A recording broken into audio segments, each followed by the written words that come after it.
हाय, hello, नमस्कार प्रेक्षकांनो, कसे आहात? श्री स्वामी समर्थ तुम्हाला सर्व सुख देवो. चॅनलवर नवीन असाल तर चॅनलला सबस्क्राईब करा, व्हिडिओला लाईक करा, कमेंट करा आणि बेल आयकॉन प्रेस करा. लग्नानंतर होईलच प्रेम ह्या भागात आपण बघणार आहोत. जीवापासून होते सुरुवात. जीवा लेटर घेऊन गार्डनमध्ये उभा असतो. लेटरकडे बघत असतो. तेवढ्यात गुड्डू तेथे येतो. गुड्डू म्हणतो, गेल्या का? नंदिनी भाऊजी. जीवा म्हणतो, गेल्या ना.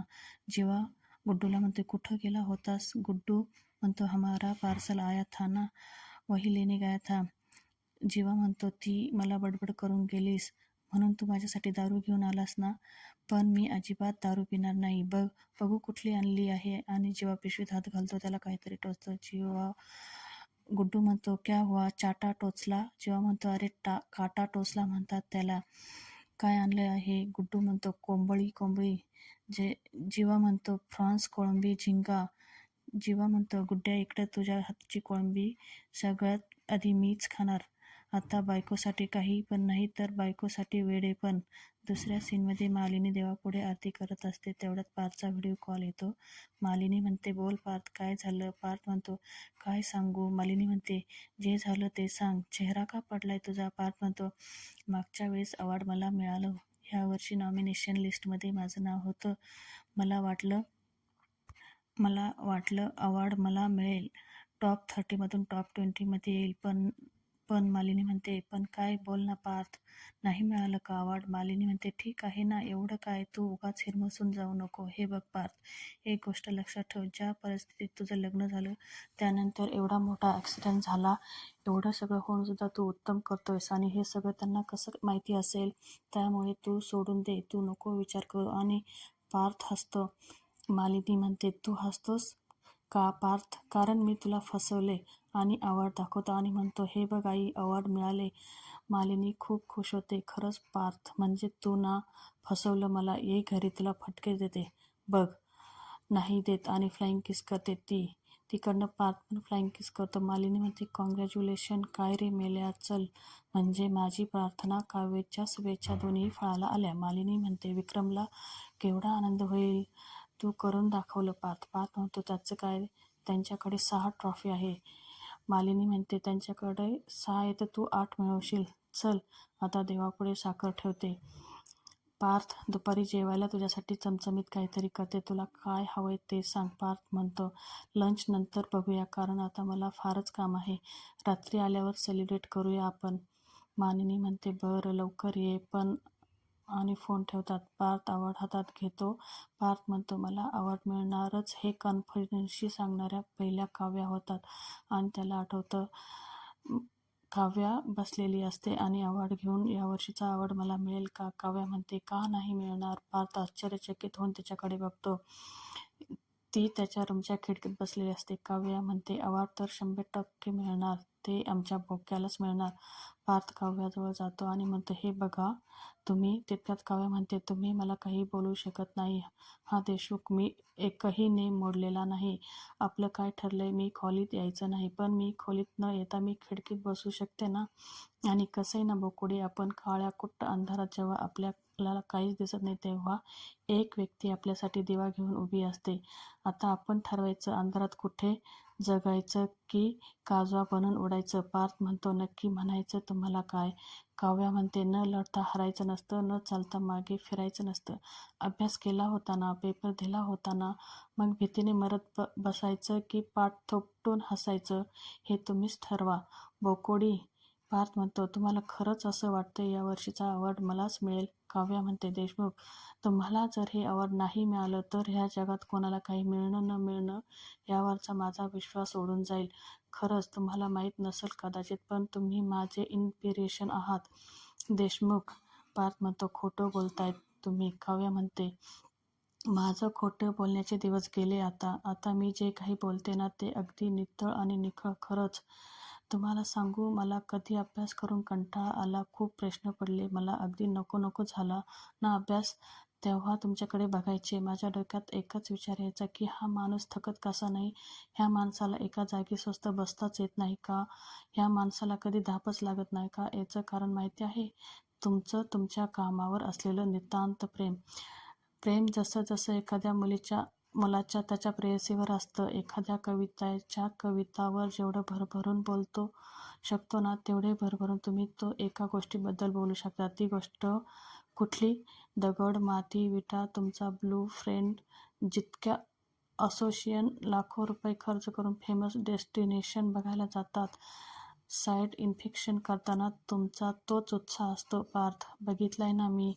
तो एखाद्या आवडत्या मुलीच्या सहवासात एखादा मुलगा जसा खुलतो ना, तसे तुम्ही असतात तुमच्या क्लायंटसमोर प्रेझेंटेशन देताना. बघितले ना मी. हे सगळं माहिती मला. अशा माणसाला जर अवॉर्ड मिळाला नसेल तर तो त्या अवॉर्डचा फ्रॉड आहे, पार्थ म्हणतो. तुम्ही कधी एवढं नोटीस केलं? काव्या म्हणते. ती तर गंमत आहे. मुलीसुद्धा मुलांना ऑब्झर्व करतात. त्यांचंही मुलांकडे लक्ष असतं, पण ते कळत नाही. ती तर आर्ट आहे ना, आर्ट. आणि हसते. देशमुख, आजपर्यंत खूप कष्ट केले तुम्ही, घाम गाळलात, इथपर्यंत पोहोचलात आणि त्या कष्टांचं मोल फक्त तुमचे आनंद अश्रूच असू शकतात, जे उद्या अवॉर्ड मिळाल्यावर तुमच्या डोळ्यात असतील.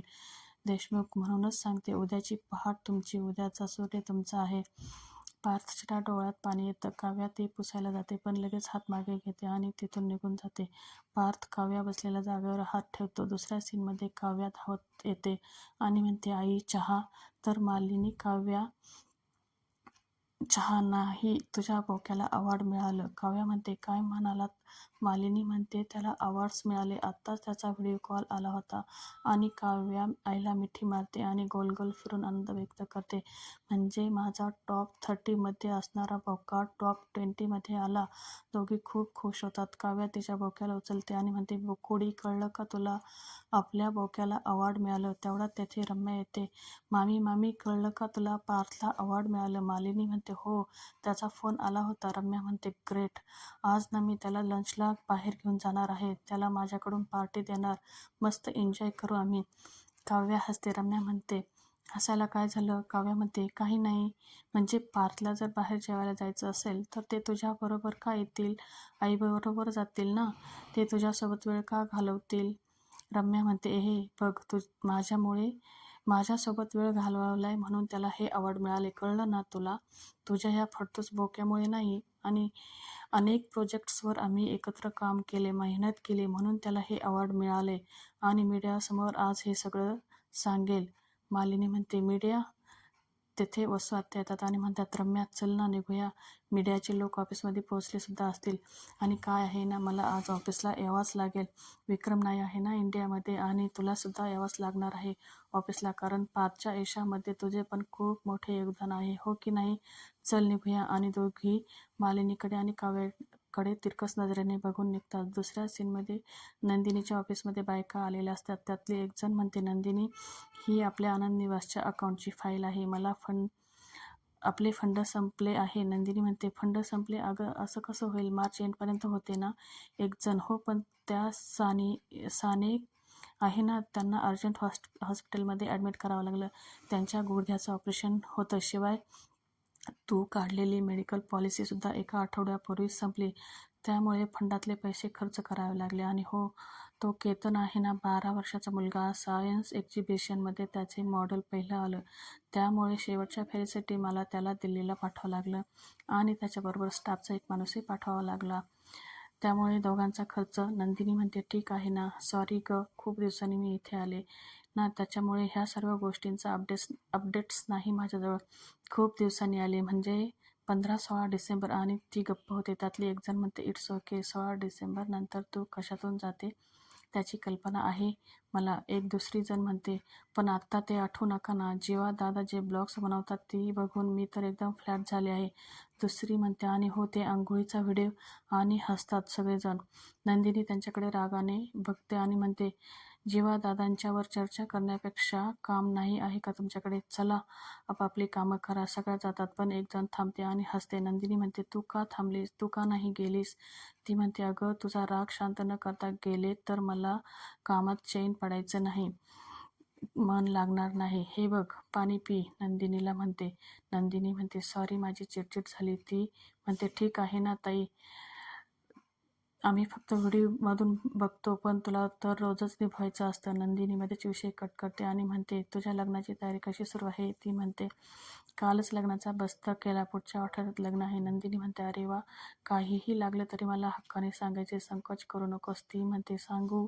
नंदिनी म्हणते, सांग ना. ती म्हणते, काही नाही गं, तुला तर माहिती आहे माझे आई वडील नाही आहे, तर गावावरनं काका काकू येणार आहेत, पण ते दुसरी कोणी नातेवाईक नाही गं. म्हणजे माझी इच्छा आहे की ज्यांना माझ्या सुखाची काळजी आहे त्यांनी माझं कन्यादान करावं.